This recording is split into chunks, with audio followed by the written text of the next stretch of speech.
সম্মানিত উপস্থিতি, তাহলে এই লাইলাতুল কদরের আমাদের কিছু করণীয় আছে, বর্জনীয় আছে।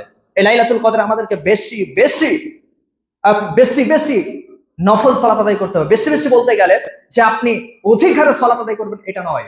বেশি বেশি বলতে গেলে রাসূল সাল্লাল্লাহু আলাইহি ওয়াসাল্লাম আম্মা জান আয়েশা রাদিয়াল্লাহু তাআলা আনহা বলছেন যে রাসূল সাল্লাল্লাহু আলাইহি ওয়াসাল্লাম 11টি মাস যেমন রাত্রে তাহাজ্জুদের সালাত, কিয়ামুল লাইল, তারাবির সালাত রাসূল সাল্লাল্লাহু আলাইহি ওয়াসাল্লাম 11 রাকাতের বেশি পড়েননি, মানে 8 রাকাত আর 3 রাকাত বেতের।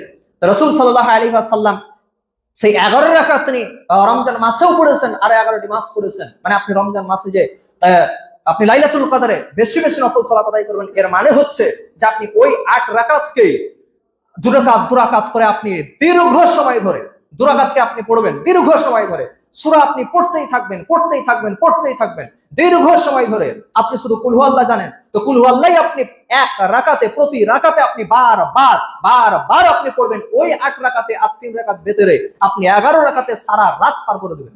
সম্মানিত আজকের উপস্থিতি, প্রশংসা আল্লাহ তাআলার জন্য যে আল্লাহ পাক রব্বুল আলামিন আমাদেরকে পবিত্র মাহে রমজানে মসজিদুল ইখলাসে এসে 2 রাকাত সুন্নাত আদায় করার পরে বসার তৌফিক দান করেছেন।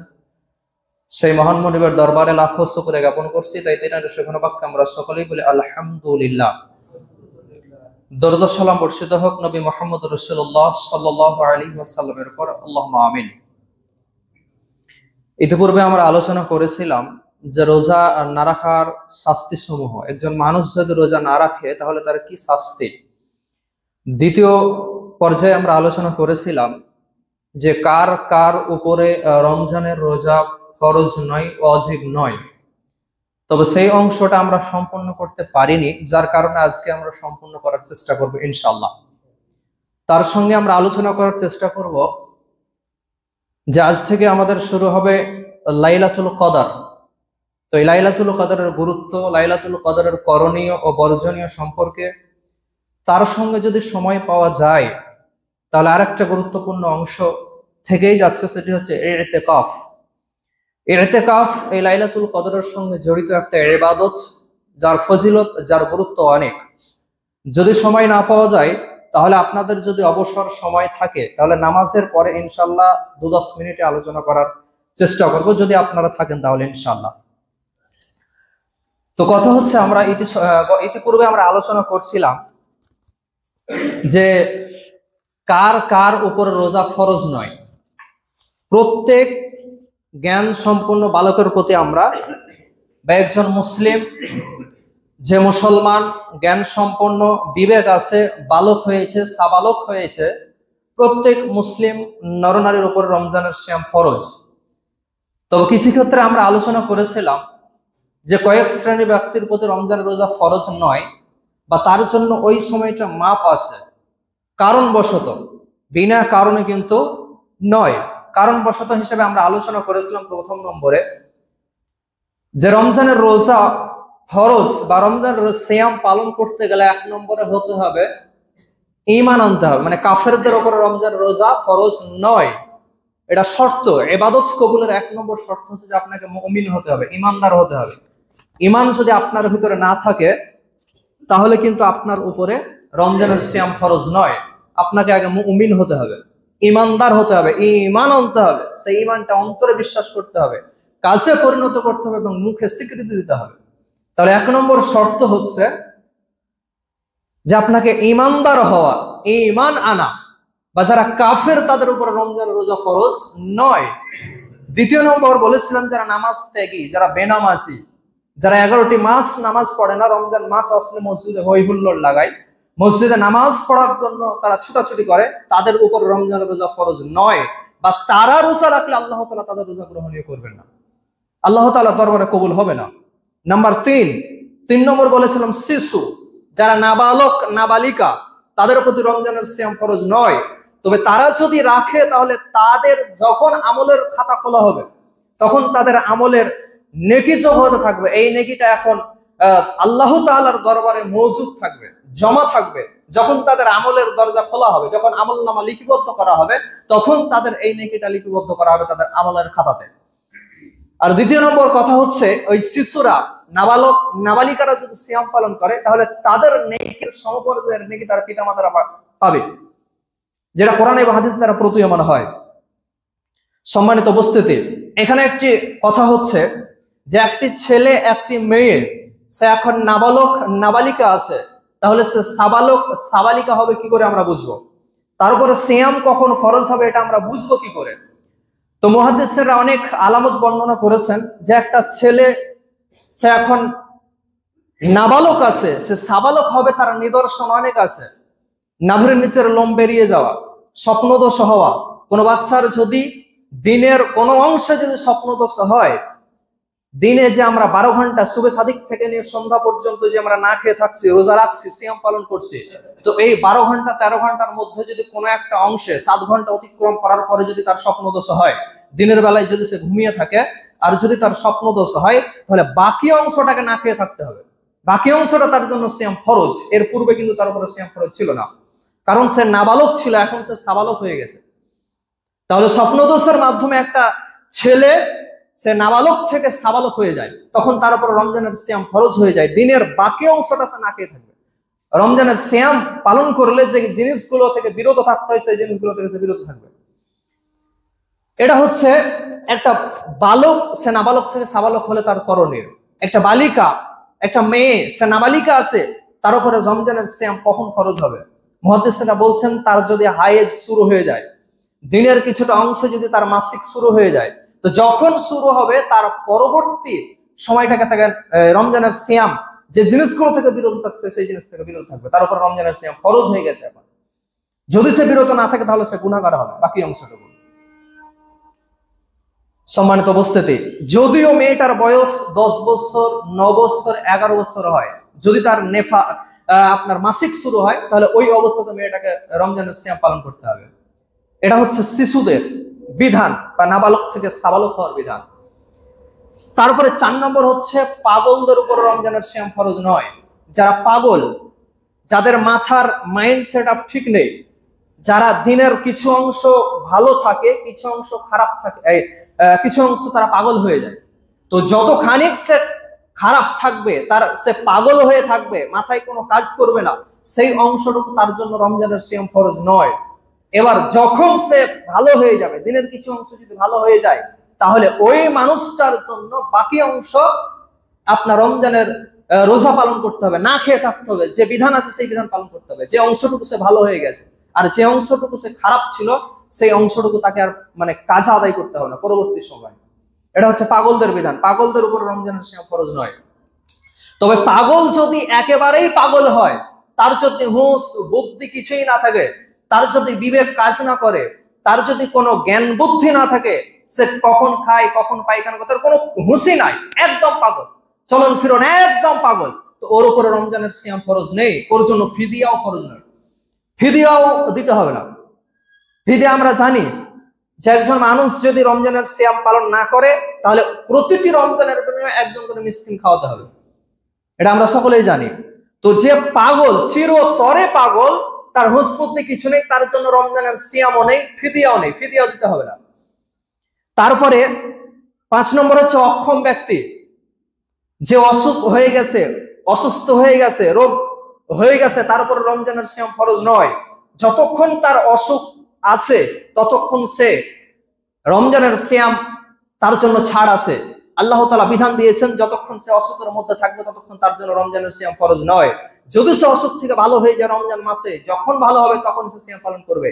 আর যতটা সিয়াম থেকে সে বিরত থাকবে অসুখ হওয়ার কারণে, পরবর্তী সময়ে তাকে এই সিয়াম গুলো পালন করতে হবে। এখানে একটি গুরুত্বপূর্ণ কথা, যারা অসুস্থ ব্যক্তি আছেন, অনেকে আমাদের সমাজে প্রচলিত আছে যে অসুখ হয়ে যাওয়ার কারণে সিয়াম পালন করতে পারেননি। তো সিয়াম পালন করতে না পারার কারণে ওই সিয়ামের বদৌলতে, প্রতিটি সিয়ামের বদৌলতে আমরা সমাজের মধ্যে এটা প্রচলিত রেখেছি যে মানুষটি সিয়াম রাখতে পারেনি, যার কারণে প্রতিটি সিয়ামের বদৌলতে একটি করে মিসকিন খাওয়া, এটা ওই মানুষের জন্য জায়েজ নয়। শুধুমাত্র আরো কয়েকটি পয়েন্ট বলছি যে কাদের উপরে সিয়াম ফরজ নয়। যে মানুষটি চিরতরে অসুস্থ, অক্ষম, সেই মানুষটি যদি সিয়াম পালন করতে না পারে, মনে করুন যে এই রমজান মাসে কোনো ব্যক্তি অসুস্থ হয়ে গেছে, তো অসুস্থ হয়ে গেছে ওই মানুষটি কিন্তু যুবক ছেলে বা যুবতী, বা তার বয়স এখনো আছে, তো ওই মানুষটি যদি অসুখ হয়ে যায়, তাহলে অসুখ হয়ে যাওয়ার কারণে সে কিন্তু ফিদিয়া দিতে পারবে না। ওই মানুষটি রমজানের সিয়াম অতিক্রম করার পরে যখন রমজান মাস চলে যাবে, পরবর্তী সময় ওই সিয়ামটাকে তাকে আবার পালন করতে হবে, কাজা আদায় করতে হবে। ওই মানুষটির জন্য ফিদিয়া জায়েজ নেই। তার কারণ সে সুস্থ হতে পারে, পরবর্তী সময় সে সুস্থ হতে পারে, কিন্তু এমন অসুখ মানুষ যে তার বয়স শেষ একদম বৃদ্ধ বয়সে সে যদি অসুস্থ হয়ে যায়, তাহলে তার পরবর্তী সময় হয়তো বেঁচে থাকা দুষ্কর হয়ে যেতে পারে। সে বাঁচবে কি মরবে সেটা আল্লাহ তাআলা ভালো জানেন, কিন্তু অবস্থা শেষ, বয়স শেষ, তো ওই মানুষটির জন্য ফিদিয়া জায়েজ। শুধুমাত্র ওই ব্যক্তির জন্য, আর কোনো মানুষের জন্য ফিদিয়া জায়েজ নেই। তাকে পরবর্তী সময়ে কাজা আদায় করতে হবে রমজানের সিয়াম। তারপরে হচ্ছে আপনার গর্ভবতী বা দুগ্ধ দানকারী মহিলা, গর্ভবতী, পেটে বাচ্চা আছে, ওই মহিলাটি যদি মনে করে যে আমি সিয়াম রাখলে, রোজা রাখলে আমার বাচ্চার ক্ষতি হতে পারে, বা কোনো মা আমার, কোনো বোন আমার যদি বাচ্চাকে দুধ পান করাচ্ছেন, দুধ পান করা, বাচ্চার বয়স 2 বছর এখনো হয়নি, তো এই অবস্থায় যদি মা আমার, বোন আমার মনে করেন যে যদি আমি সিয়াম পালন করি, রোজা রাখি, তাহলে আমার হয়তো দুধ না হতে পারে, যার কারণে বাচ্চার ক্ষতি হতে পারে, আর বাচ্চার সবচেয়ে প্রধান খাদ্য হচ্ছে আপনার মায়ের দুধ, স্তনের দুধ। তো এই কারণেই কোনো মা যদি মনে করেন, কোনো বোন যদি মনে করেন যে রোজা রাখলে আমার বাচ্চার দুধের ক্ষতি হতে পারে, তাহলে আল্লাহ তাআলা ওই মায়ের জন্য, ওই বোনের জন্য আল্লাহ তাআলা ছাড় দিয়েছেন। ওই রমজানের মাস তিনি বাচ্চাকে দুধ পান করাবেন, কিন্তু বাচ্চা যখন 2 বছর অতিক্রম হয়ে যাবে, তখন ওই রোজাটা পরবর্তী সময়ে কাজা আদায় করতে হবে, ফিদিয়া দেওয়া চলবে না। গর্ভবতী মহিলা, পেটে বাচ্চা আছে, যদি রমজান মাস এসে মনে করে যে আমার বাচ্চার ক্ষতি হতে পারে, পেটে যে বাচ্চা আছে, তাহলে এই অবস্থায় তার জন্য রমজানের সিয়াম ছাড় রয়েছে, তবে পরবর্তী সময়ে তাকে কাজা আদায় করতে হবে, ফিদিয়া দেওয়া চলবে না। তারপরে হচ্ছে 7 নম্বর, যার উপর রোজা ফরজ নয় সেই ব্যক্তি হচ্ছে রোজা ভাঙতে বাধ্য ব্যক্তি। রোজা ভাঙতে যিনি বাধ্য, যেমন একটি উদাহরণ দিই, মনে করুন আপনার পাড়াতে একজন বাচ্চা ছেলে একদম বড় পুকুরের মধ্যে বা কোনো একটা জায়গাতে বাচ্চাটি ডুবছে, তো ডুবা অবস্থায় গভীর খাল, তো গভীর গর্ত, তো গভীর গর্তে নামতে গেলে হয়তো পানি খাওয়া যেতে পারে, পানি ঢোক গিলা যেতে পারে, আপনি পানিতে নামতে গেলে আপনার পানি খাওয়া যেতে পারে, গভীর গর্ত, আপনি নিজেকে ঠেকাতে পারবেন না, বাঁচাতে পারবেন না পানি থেকে, আর বাচ্চাটিকে যদি আপনি না বাঁচান তাহলে বাচ্চাটি মারা যাবে। ওই অবস্থায় আপনাকে পানিতে নেমে বাচ্চাটিকে বাঁচাতে হবে, আপনার রোজা ভাঙছে ভেঙে যাক, এটা বিধান যে আপনার রোজা ভাঙতে আপনি বাধ্য হয়ে অবস্থায়, যে বাচ্চাটি মারা যাচ্ছে আর আপনি রোজা অবস্থায় দাঁড়িয়ে আছেন, বাচ্চাটিকে চোখের সামনে আপনি মরতে দেখছেন, এটা করলে চলবে না। আপনাকে ওই অবস্থায় পানি খাওয়া গেলে আপনাকে খেতে হবে, আপনি কিন্তু ইচ্ছা করে খাননি, আপনি বাধ্য হয়ে খেয়েছেন, তবে ওই অবস্থা আপনার যদি রোজা ভেঙে যায়, তবে পরবর্তী সময় এই রোজাটা কাজা আদায় করতে হবে। তবে দিনের পরবর্তী অংশ আপনি খেতে পাবেন না, আপনাকে না খেয়ে থাকতে হবে, আপনার পানি খাওয়া গেছে অনিচ্ছায়, তবে এটা পরবর্তী সময় একটু কাজা আদায় করতে হবে। তারপরে হচ্ছে আপনার 8 নম্বরে হচ্ছে মুসাফির ব্যক্তি, যারা সফরে থাকেন, এই সফরের ব্যক্তিদের জন্য আল্লাহ তাআলা বিধান দিয়েছেন, ছাড় দিয়েছেন। মুহাদ্দিসিনদের মত আছে যে কোনো মানুষ যদি সফরে যায়, তাহলে সফরের অবস্থায় সে রোজা ছাড়তে পারে। আর কোন কোন মুহাদ্দিস বলছেন যদি তার ক্ষমতা থাকে, যদি অসুবিধা না হয়, মানে বর্তমান রাসূলের জামানাতে আর এই জামানাতে অনেক পার্থক্য। রাসূলের জামানাতে খাবার দাবারের ব্যবস্থা ছিল না, এত হোটেল পাশার তো ছিল না, যার কারণে তিনি বলেছিলেন যে তোমরা সফরে থাকলে, বা আল্লাহ তাআলা বিধান দিয়েছিলেন সফরে থাকলে রোজা ভাঙবে, পরবর্তী সময় সে রোজাটা কাজা আদায় করে নেবে। তো মুহাদ্দিসরা কোন কোন মুহাদ্দিস বলছেন যে এই বর্তমান সময়ে কোনো মানুষ যদি সফরে যায়, মুসাফির হয়, মানে বাড়ি থেকে বের হয়ে গেছেন আপনি কোনোদিন কোনো কাজে, 17 দিন 19 দিন পর্যন্ত একটা ব্যক্তি মুসাফির থাকেন, তো 19 দিনের বেশি হয়ে গেলে কিন্তু আর ওই ব্যক্তির মুসাফির থাকেন না। তো ওই ব্যক্তি যে বাইরে আছেন, তো বাইরে যখন আপনি আসেন, যদি আপনার অসুবিধা না হয়, আপনি কোনো কোয়ার্টারে আছেন, কোনো আপনি হোটেলে আছেন, আরামের সহিত আছেন, তো এই অবস্থায় যদি আপনার কোনো অসুবিধা না হয়, তাহলে আপনি রোজাটা রাখতে পারেন, কোন কোন মুহাদ্দিসের মত। আর কোন কোন মুহাদ্দিস বলছেন যে যেহেতু আল্লাহ তাআলা এটা বিধান দিয়েছেন, এটা সুযোগ দিয়েছেন, সুবর্ণ সুযোগ দিয়েছেন, যে বাইরে মুসাফির কোনো ব্যবসা বাণিজ্য বা কোনো কাজকর্মে গেছেন, আপনি কোনো পড়াশোনা করতে গেছেন 19 দিন পর্যন্ত, 17 দিন পর্যন্ত, তাহলে ওই দিনগুলোতে আপনি রোজা রাখবেন না, আল্লাহ তাআলা সুযোগ দিয়েছেন, এই সুবর্ণ সুযোগ আপনি নেবেন না কেন? কোন কোন মুহাদ্দিস বলছেন তো আপনার যেটা সুবিধা হবে সেটা আপনি পালন করবেন। তারপরে 9 নম্বর হচ্ছে যে নেফাস বা ঋতুমতী মাসিক মহিলাদের জন্য রমজানের রোজা মাফ, তবে এই মহিলারা ফিদিয়া দেবে না, তারা পরবর্তী সময়ে কাজা আদায় করে নেবে। যতদিন তিনারা এই রমজানের সিয়াম বাদ দিবেন, 10 দিন 7 দিন 12 দিন, ততদিন তিনারা ফিদিয়া আদায় করবেন। তো এই হচ্ছে আপনার সংক্ষিপ্ত যেটা বলেছিলাম আমরা, যে রমজান মাসের সিয়াম কাদের কাদের উপরে ফরজ নেই। তো এই সংক্ষিপ্ত আলোচনাটা এখানে শেষ করলাম। এবার দ্বিতীয় পর্যায়ে আলোচনা হচ্ছে যে আমাদের এই সামনে শুরু হচ্ছে আজ থেকে ইনশাআল্লাহ লাইলাতুল কদর। লাইলাতুল কদর একটা গুরুত্বপূর্ণ রাত, যে রাত সম্পর্কে আমরা সকলেই জানি। এই রাত একটি মহা মহিমান্বিত রজনী। সাহাবীরা বলেন যে রাসূল সাল্লাল্লাহু আলাইহি ওয়াসাল্লাম এই রাত যখন শুরু হতো তখন তিনি নিজের কোমরকে বেঁধে নিতেন, লুঙ্গিকে বেঁধে নিতেন। তো মুহাদ্দিসিনরা বলছেন বেঁধে নিতেন তার কারণ হচ্ছে যে তিনি নিজের স্ত্রী থেকে বিরত থাকতেন। এই 20 দিন, যে রমজানের মাস 30টা দিন, 29 দিন, তো প্রথম 20 দিন তিনি নিজের স্ত্রীর সঙ্গে মেলামেশা করতেন, আনন্দ ফুর্তি করতেন রাত্রের বেলাতে। কিন্তু এই শেষের 10 দিন তিনি নিজের স্ত্রী থেকে বিরত থাকতেন, মেলামেশা করতেন না। এই কোমর বেঁধে নেওয়ার মানে এটা। দ্বিতীয় নম্বর মানে হচ্ছে যে রাসূল সাল্লাল্লাহু আলাইহি ওয়াসাল্লাম এই রমজানের শেষ দশকে তিনি বেশি বেশি ইবাদত করার জন্য দৃঢ় সংকল্প করতেন। একদম মাসাকে টাইট করে বেঁধে নিতেন, কোমরকে টাইট করে বেঁধে নিতেন, যাতে করে অন্যদিকে কোনো অলসতা না আসে। আর আজকাল আমরা রাত্রে যাপন করছি আনন্দ ফুর্তি, একদম হই হুল্লোড় করে বক্স বাজিয়ে একদম আনন্দ ফুর্তি করছি, খাওয়া দাওয়ার কি বাহা। গত বছর আমি যখন এই 27 রমজান একটা কাজে গেছিলাম, তো দেখছি মানে 27 রমজানে এত ধুমধারাক্কা হলো, রাত্রি যাপন করছে বক্স বাজিয়ে আর সারা রাস্তাকে একদম হই হুল্লোড় করে বেড়াচ্ছে। এগুলো মুসলমানের নীতি হতে পারে না। আপনি পেলেন কোথায় যে 27 রমজানই আপনাকে রাত জাগতে হবে? আর যে আরো 4টি যে রাত আছে সেই রাতগুলো গেল কোথায়? অথচ রাসূল সাল্লাল্লাহু আলাইহি ওয়াসাল্লাম বলছেন যে তোমরা বিজোড় রাতগুলোতে তোমরা লাইলাতুল কদর অন্বেষণ করো। লাইলাতুল মানে হচ্ছে রাত, কদর মানে হচ্ছে ভাগ্য, ভাগ্য রজনী। এই লাইলাতুল কদর অনেক মানে হতে পারে। এই লাইলাতুল কদর আরেকটা নাম হচ্ছে শবে কদর। সব মানে রাত্রি, কদর মানে ভাগ্য নির্ধারণ করা, ভাগ্য নির্ধারণের রাত্রি বা মর্যাদা রাত্রি, সম্মানের রাত্রি। মানে এর পূর্বে আপনার যে মর্যাদা আল্লাহ তাআলার নিকটে ছিল, এই রাত্রের পূর্বে আপনার কদর, আপনার সম্মান, আপনার মর্যাদা আল্লাহ তাআলার নিকটে যতটা ছিল, আপনি এই রাত্রি যদি যাপন করেন, এই রাত্রি যদি আপনি উদযাপন করেন, এর চাইতে অধিক অধিক অধিক হারে মর্যাদা আল্লাহ তাআলার নিকটে আপনার বেড়ে যাবে। এর নামই হচ্ছে লাইলাতুল কদর। একটি কারণ। নাম্বার 2 নম্বর লাইলাতুল কদরের নাম দেওয়ার কারণ হচ্ছে এই লাইলাতুল কদর, লাইলাতুল কদর মানে হচ্ছে ভাগ্য রজনী। এই লাইলাতুল কদরে ভাগ্য লিপিবদ্ধ করা হয়। আল্লাহ তাআলা এই আসমান এবং জমিন সৃষ্টির 50,000 বছর পূর্বে আপনার আমার সকল মানুষের ভাগ্য লিপিবদ্ধ করেছেন। আপনি কি খাবেন, কি করবেন, কোথায় যাবেন, কি কাজ করবেন, কাকে বিয়ে করবেন, কিভাবে আপনি জীবন যাপন করবেন, সব কিছু আল্লাহ তাআলা পুঙ্খানুরূপে আপনার এই আসমান জমিন সৃষ্টির 50,000 বছরে লিপিবদ্ধ করেছেন। এই ভাগ্যটাকে আবার রিওপেন করা হয়, দ্বিতীয়বার লিপিবদ্ধ করা হয়। এই দ্বিতীয়বার লিপিবদ্ধ করেছেন আল্লাহ তাআলা মায়ের পেটে যখন 120 দিন যখন বয়স, সেদিন আল্লাহ তাআলা দ্বিতীয়বার ভাগ্য লিপিবদ্ধ করেছেন।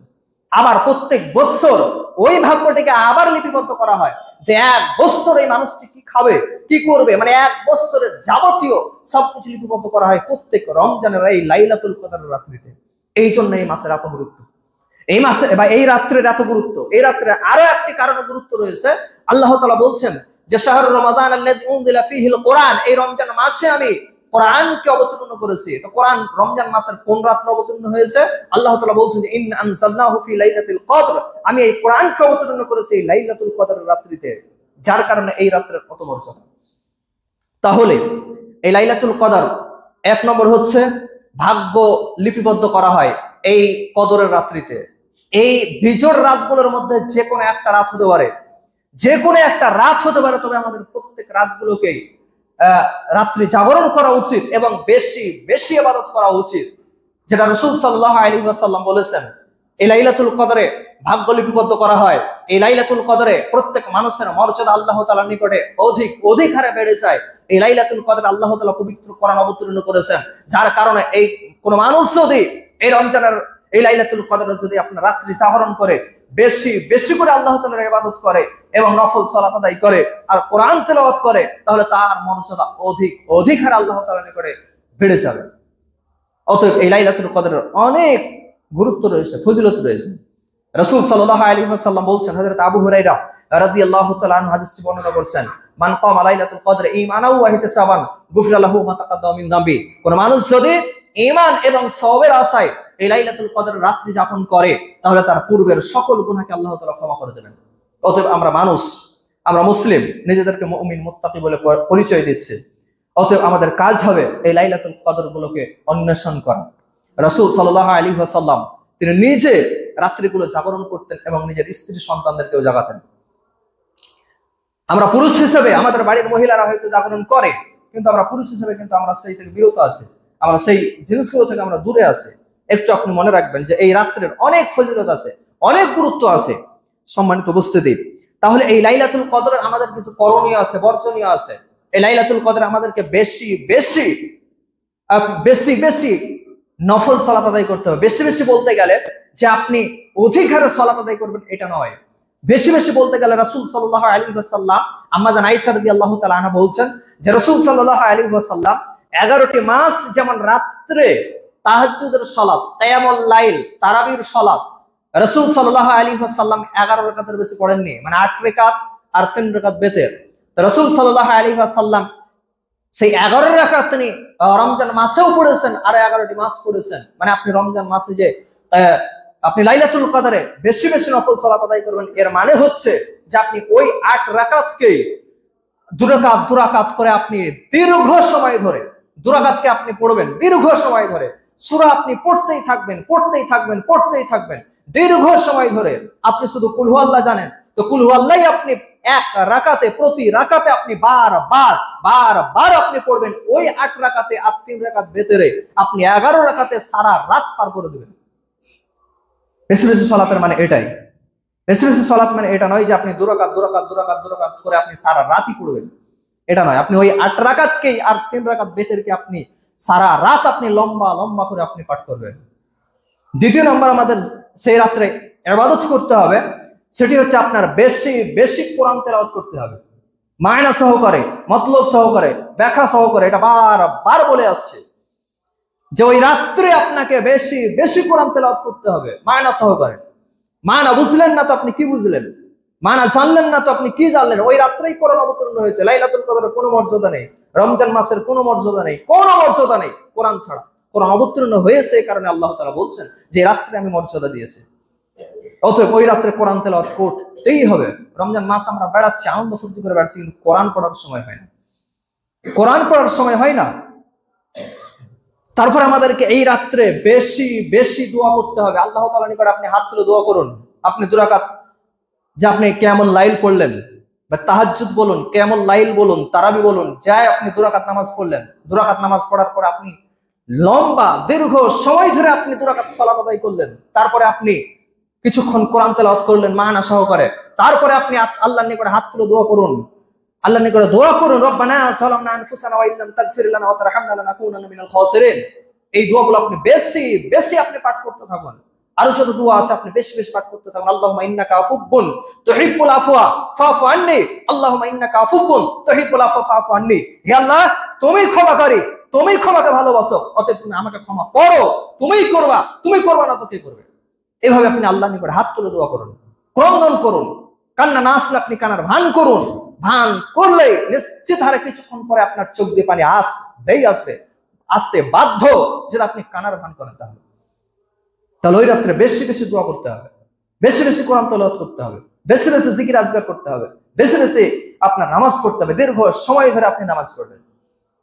ওই আনন্দ ফুর্তি নয়, বক্স বাজাবাজি নয়, ফিস্ট নয়, পিকনিক নয়। ওই রাত্রে এই সমস্ত জিনিসগুলো থেকে আমাদেরকে বিরত থাকতে হবে। লাইলাতুল কদরের নাম এটা নয়। তারপরে এই রাত্রে আপনি তওবা ইস্তেগফার করুন বেশি বেশি। জীবনের অনেক ভুল হয়ে গেছে। কেন আগে হাদিস বলেছিলাম যে রাসূল সাল্লাল্লাহু আলাইহি ওয়াসাল্লাম লানত করেছেন, জিবরাইল এসে লানত করলেন যে যারা রমজান মাস পেল নি কিন্তু নিজের পাপকে ক্ষমা করে নিতে পারলো না, তাদের চাইতে বড় হতভাগা আর পৃথিবীর উপর কেউ হতে পারে না। অথবা আপনি রমজান মাস পেয়েছেন, আমি রমজান মাস পেয়েছি, অথবা এই রমজান মাসে আল্লাহর নিকটে আল্লাহর কাছে একদম কেঁদে, যেমন ভাবে আপনি কোন মানুষের ছোটবেলাতে একজন বাচ্চা যদি নিজের মায়ের কাছে গিয়ে এমন ভাবে কান্না করে টাকা পয়সা নেওয়ার জন্য, যতক্ষণ না দেবে ততক্ষণ তার মার কোল থেকে সে নামবে না, মায়ের কান্না ছাড়বে না, মায়ের কাছে আবদার ছাড়বে না, যতক্ষণ না পাবে ততক্ষণ সে মায়ের কাছ থেকে যাবে না। ঠিক ওইরকম ভাবে আল্লাহর কাছে এমন কাকুতি মিনতি সহকারে কান্না করতে হবে, এমন ভাবে কান্না করতে হবে, যতক্ষণ আমি পাবো না ততক্ষণ আমি ছাড়বো না, যতক্ষণ পাবো না ততক্ষণ ছাড়বো না, আমি কান্না করতেই থাকবো। আল্লাহ তুমি দেবে না তো কে দেবে? তুমিই তো মালিক, তুমিই তো দেবার মালিক, অতএব তুমি ছাড়া কে দেবে আমাকে।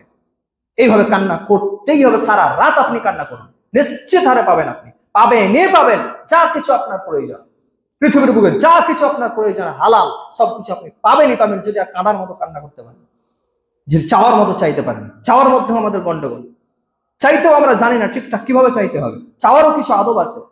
মানুষের কাছে গিয়ে যদি আপনি বলেন যে 10,000 টাকা দাও তো, ধার দাও তো, আমাকে 10,000 টাকা দিবে, আপনাকে হাঁকিয়ে তাড়িয়ে দিবে বাড়ি থেকে। সামনে গিয়ে আপনার কিছু একটা প্রশংসা করতে হবে যে ভাই আপনি তো খুব ভালো মানুষ, আপনি মানুষকে দান সাদকা করেন, আপনি মানুষকে যারা অসহায় তাদেরকে আপনি দান সাদকা করেন, তো আমার কি একটু প্রয়োজন ছিল টাকা পয়সা, তো আপনি যদি একটু কিছু ধার দিতেন আমাকে। তো এইভাবে আপনি চাওয়ারও কিছু আদব আছে। কেন সূরা ফাতিহাতে আল্লাহ তাআলা শিখিয়ে দেননি? আমাদের নামাজে মনোযোগ আসে না কেন বলেন তো? নামাজে আমাদের মনোযোগ না আসার কারণ হচ্ছে যে আমরা নামাজের শুরু থেকে নিয়ে শেষ পর্যন্ত আমরা কি বলি সেটাই জানি না। এই জন্যই তো ফরজ সালাতের পরে সম্মিলিত মুনাজাতের পেছনে আমরা পড়ে আছি। ফরজ সালাতে আমরা কি বলি সেটাই জানি না, অথচ সূরা ফাতিহার মধ্যে সব কিছু ভরা আছে। আপনার কি দরকার? দুনিয়া দরকার, সূরা ফাতিহাতেই ভরা আছে। আপনার কি দরকার? আখিরাত দরকার, সূরা ফাতিহাতেই ভরা আছে। আপনার কি দরকার? আপনার ভালো স্ত্রী চাই, সব কিছু সূরা ফাতিহাতে ভরা আছে। নামাজের শুরু থেকে নিয়ে শেষ পর্যন্ত সব কিছু ভরা আছে। এগুলো না জানার কারণে আমরা পরে নামাজের পরে আমরা দোয়া করে শান্তি পাই, সম্মিলিত মুনাজাত করে শান্তি পাই।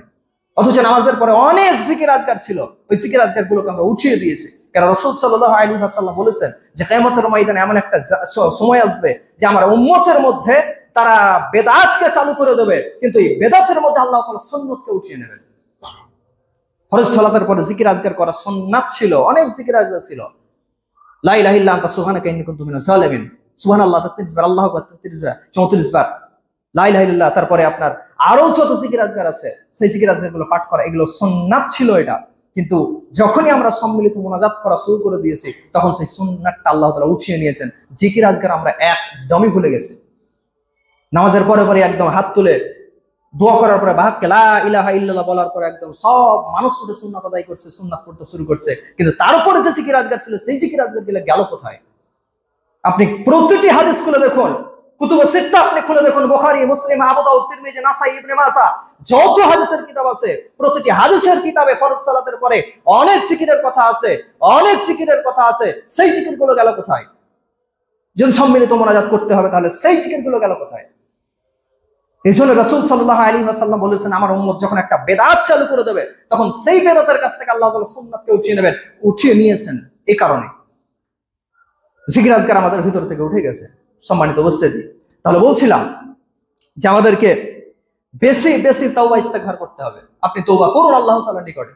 আল্লাহ তাআলা আপনার পাপকে, আমার পাপকে, আমি জীবনে যত গুনাহ করেছি এই লাইলাতুল কদর, কদরের রাত্রিতে মাফ হবেই হবে, অবশ্যই হবে, নিশ্চিত হারে হবে। একদম মাসুম বাচ্চাতে পরিণত হতে পারবো আমরা। যেদিন আমার মা আমাকে জন্ম দিয়েছেন সেদিন যেমন আমার কোনো নেকি ছিল, আমার কোনো গুনাহ ছিল না, সেই অবস্থায় আমি পরিণত হব। আমার জীবনে কোনো গুনাহ থাকবে না, শুধু নেকি আর নেকি। এই লাইলাতুল কদর রাত্রিতে যদি আমি যদি সেরকম ভাবে রাত্রি যাপন করতে পারি তাহলে, তারপরে এই রাত্রে আমাদেরকে বেশি বেশি দান সাদকা করতে হবে। এই লাইলাতুল কদরের যে বিজোড় যে শেষ 10 দিনে আমাদেরকে বেশি বেশি দান সাদকা করতে হবে। কারণ এর গুরুত্ব এই 20 দিনের চাইতে এই 10 দিনের গুরুত্ব যে আলাদাভাবে পরিণত হয়েছে। এই কারণে আমরা যদি বেশি বেশি দান সাদকা করতে পারি তাহলে আমরা বেশি ফজিলত লাভ করতে পারবো। তারপরে আমাদের করণীয় হচ্ছে এই শেষ দশকে বা পুরো রমজান মাস ব্যাপী আমাদের করণীয় হচ্ছে যে মনের পরিশুদ্ধি অর্জন করতে হবে। আপনি 11টি মাস রমজান ঢোকার আগে আপনার ভিতরে যেমন অহংকার ছিল, হিংসা ছিল, পরশ্রী কাতরা ছিল, গীবত করেছেন, পরনিন্দা করেছেন, পরচর্চা করেছেন, আপনার ভিতরে যত একদম মানুষের যে নোংরামি ভরা আছে আপনার ভিতরে, সেই নোংরাম এই রমজান মাসে আপনাকে বের করে ফেলে দিতে হবে। রমজানের সিয়াম পালন করছেন আর মানুষের গীবত করছেন, কি করে এটা সম্ভব হতে পারে? রমজানের সিয়াম পালন করছেন আর হিংসাতে আপনি লিপ্ত হচ্ছেন, কি করে এটা সম্ভব হতে পারে? রমজানের সিয়াম পালন করছেন অথচ আল্লাহ বলছেন এই রমজানের সিয়াম আমি তোমাদের উপর ফরজ করেছি তোমার ভিতর থেকে সব নোংরামিকে বের করার জন্য। মানে আপনার ভিতর থেকে এখনো গীবত যায়নি, মানে আপনার সিয়াম আল্লাহর নিকটে কবুল হয়নি। আপনার ভিতর থেকে এখনো হিংসা যায়নি, মানে আপনার আল্লাহর নিকটে রোজা কবুল হয়নি। আপনার ভিতরে যত খারাপ জিনিস এখনো ভরা রয়েছে, মানে আল্লাহর নিকটে আপনার রোজা কবুল হয়নি। অত রমজান মাস হচ্ছে আপনাকে মানুষের মতো মানুষ তৈরি করার জন্য। পৃথিবীর বুকে তো আপনি সারা বছর 11টি মাস আপনি আনন্দের সহিত খাওয়া দাওয়া করছেন, আনন্দের সহিত আপনার টাকা পয়সা অনেক আছে। আপনি একবার চিন্তা করে দেখুন তো গাজার ফিলিস্তিনের মুসলমানদের দিকে একবার তাকিয়ে দেখুন, যাদের খাবার কোনো বস্তু নেই, যারা কাতরাচ্ছে একদম ক্রন্দন করে ছোট ছোট শিশুদেরকে বম মেরে মেরে মেরে মেরে ফেলছে। তারা ক্রন্দন করছে, তাদের খাবার জিনিস নেই, ইফতারি করার জিনিস নেই, সাহারি খাবার তার জিনিস নেই, আর আমরা আনন্দের সহিত ঘরে বসে আনন্দের সহিত আমরা বসে আছি, অথচ তাদের দিকে একবার খেয়াল করার সময় নেই। ওই সুযোগ আপনি ভাবছেন যে আমার উপরে নাই, আমি আনন্দের সহিত বসে আছি, আমি হয়তো আনন্দের সহিত বসে আছি, আমার উপরে আসবে না। কিন্তু একবার আপনি চিন্তা করে দেখবেন, শরীরের একটা অংশ যদি পচে যায় তাহলে পুরো শরীরকে পচিয়ে দেবে। শরীরের একটা অঙ্গে যদি ব্যথা হয় পুরো শরীরকে আপনাকে ঘুমাতে দেবে না। গোডাউনের মধ্যে একটা আলু যদি পচে যায় পুরো আলুকে সে পচিয়ে ছাড়বে। একদিকে মুসলিমের উপর অত্যাচার শুরু হয়েছে, পুরো মুসলিম বিশ্বকে ধ্বংস করে ছাড়বে। যদি আপনি তার জন্য দোয়া না করেন, তার জন্য আপনি যদি কিছু না করেন, পুরো মুসলিম বিশ্ব ধ্বংস হবে। আল্লাহ তাআলা পুরো মুসলিম বিশ্বের উপর লানত পাঠাবেন যদি আপনি তাদের জন্য কিছু না করেন। তাহলে আমরা তাদের জন্য করতে পেরেছি কি? আমরা তো আনন্দের সহিত ইফতারি করছি, সাহারি খাচ্ছে, অথচ তাদের খাবারের কোনো জিনিস নেই। দিনের পর দিন তারা নিজের ভাইকে হারাচ্ছে, নিজের বোনকে হারাচ্ছে, নিজের পিতা মাতাকে হারাচ্ছে। চোখের সামনে ছোট ছোট ছোট ছোট বাচ্চাদেরকে তারা লাশ নিয়ে তারা ঘুরে বেড়াচ্ছে, আর তারা আবেদন করছে, আল্লাহর নিকটে ক্রন্দন করছে। কিন্তু সারা পৃথিবী জুড়ে যত মুসলিম রাষ্ট্র আছে তারা চোখ বন্ধ করে শুয়ে আছে। সম্মানিত উপস্থিতি, তাহলে এগুলো আমাদেরকে মনে রাখতে হবে যে আমরা মুসলিম হিসেবে এখন আমরা শান্তিতে আছি। এই জন্য শেখ সাদি আলাইহির রহমাতুল্লাহ বলেছেন, বানি আদম আদাই একদিকারাম কে দারাফিস যে একে যাও হারাম চিউজবে বাদরাত আওরাদের জাগার দেকারসবে হারাওয়ানা মানাকা তুকাজমে হে নতা দেখি বারাগাবে গানি নাসাইয়াদ কেনামাত নেহান্দে আদমি। শেখ সাদি আলাইহির রহমাতুল্লাহ বলছেন যে পুরো অঙ্গ প্রত্যঙ্গের মধ্যে আল্লাহ তাআলা অনেক অঙ্গ, পুরো শরীরের মধ্যে পুরো বডির মধ্যে আল্লাহ তাআলা অনেক অঙ্গ প্রত্যঙ্গ দিয়েছেন। তো একটা অঙ্গ যদি আপনার ক্ষতি হয়ে যায়, ব্যথায় ব্যথিত হয়, তেমনি পুরো অঙ্গ প্রত্যঙ্গ যেমন ব্যথায় ব্যথিত হয়, ঠিক মুসলিমরা হচ্ছে একটা অঙ্গ প্রত্যঙ্গের মতো, মুসলমানরা হচ্ছে পুরো শরীরের মতো, অঙ্গ প্রত্যঙ্গের মতো। এক মুসলমান ব্যথায় ব্যথিত হলে অপর মুসলমানকে ব্যথায় ব্যথিত হওয়া জরুরি। যদি আপনার হাতে ব্যথা হয় আর যদি আপনার পুরো শরীরকে আপনি আরামের সহিত যদি আপনি ঘুমান, আর হাত আপনার ব্যথাতে আপনি টিকতে পারছেন না, তারপর আপনি আরামে ঘুমাচ্ছেন, মানে আপনার বডি পচে গেছে, মানে আপনার অনুভূতি হয় না যে হাতে ব্যথা হচ্ছে। ঠিক ওই রকম ভাবে ফিলিস্তিন গাজার মুসলমানরা মার খাচ্ছে আর আপনি আরামে ঘুমাচ্ছেন, মানে আপনার বডি পচে গেছে, আপনি মুসলমানই নন। শেখ সাদি আলাইহির রহমার কথা, তাকে মুসলমানের মধ্যে গণ্যই করা যায় না। তিনি বলছেন, না সৈয়দ কেনামাত নেহান্দে আদমি, তোমাকে মানুষের মধ্যেই গণ্য করা যায় না। সম্মানিত উপস্থিতি, তাহলে এই লাইলাতুল কদর সম্পর্কে বলছিলাম যে এর একটা গুরুত্ব অনেক রয়েছে। এই লাইলাতুল কদরকে আমাদের গুরুত্ব দিতে হবে, বেশি বেশি ক্রন্দন করতে হবে। আল্লাহর নিকটে আপনি দোয়া করবেন যে হে আল্লাহ, সারা বিশ্বের মুসলিমদেরকে তুমি রক্ষা করো, তুমি এক নম্বরে রক্ষাকারী। তবে আমাদের দোষ ত্রুটি রয়েছে, যার কারণে আল্লাহ তাআলা এই সমস্ত শাস্তি পাঠাচ্ছেন। আমরা সঠিক হারে সালাত আদায় করতে পারছি না, আল্লাহ তাআলার ইবাদত আল্লাহ তাআলার নিকটে আমরা পাঠাতে পারছি না, যার কারণে আল্লাহ তাআলার সাহায্য নেমে আসছে না। এটা আমি আগেও বলেছি। অর্থাৎ বেশি বেশি করে সালাত আদায় করতে হবে। ফরজ সালাত থেকে আমরা যদি বিরত থাকি তাহলে দিনের পর দিন আরো শাস্তি আমাদের উপরে নেমে আসবে। এটা আমরা যেন প্রস্তুত থাকি।